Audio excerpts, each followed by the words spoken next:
Nestled just south of the modern city of Tel Aviv is the ancient coastal city of Jaffa.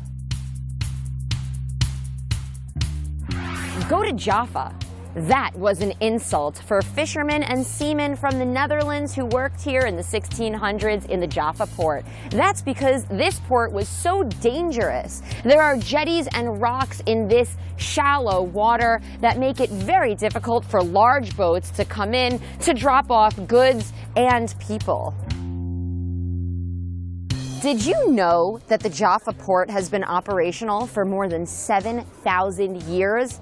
That's older than ancient Egypt, which is one of the oldest societies in the world. Here at the Jaffa port, exports included leather, soap, glass, ceramics. But one thing that was needed to import here was wood.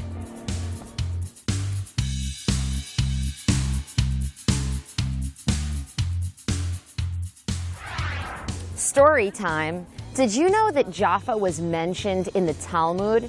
That's right, King Salomon had a strong relationship with the ruler of Tyre, Lebanon, and because of that connection, he was able to secure cedar wood from up in the northern part of this coastline. It was brought all the way here to Jaffa and then taken down the road to Jerusalem, where it was used to build the mighty Second Holy Temple.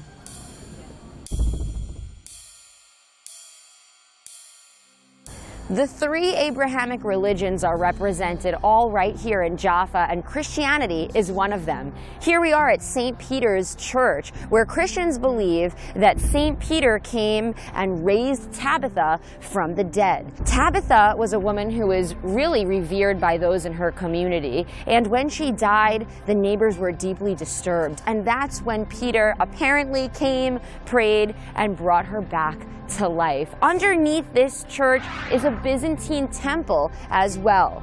St. Peter's Church was restored in 1903, and in 1799 it became famous for hosting Napoleon from France, who made a campaign and stopped over here in the Holy Land. In addition to that, you should understand that St. Peter's Church is still in service, and in fact, the prayer ceremonies are conducted in Polish, Hebrew, English, and Spanish.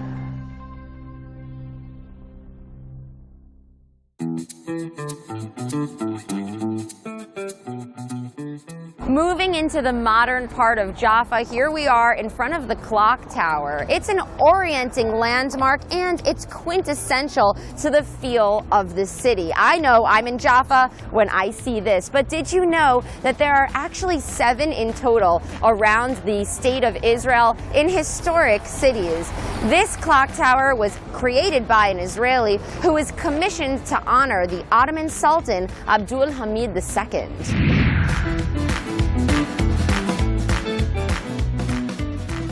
There's a biblical story that I'd like to share with you, and that's because it takes place here in the Jaffa port. And this is a tribute to the story of Jonah and the whale. Jonah heard from God that he had a mission to go to the people of Nineveh and convince them that they needed to do better as a nation. Instead, he goes down to the Jaffa port and gets on a boat going in the very opposite direction. Well, he didn't know that God had a plan. He was thrown off of the boat during a violent storm and tossed right into the belly of a whale.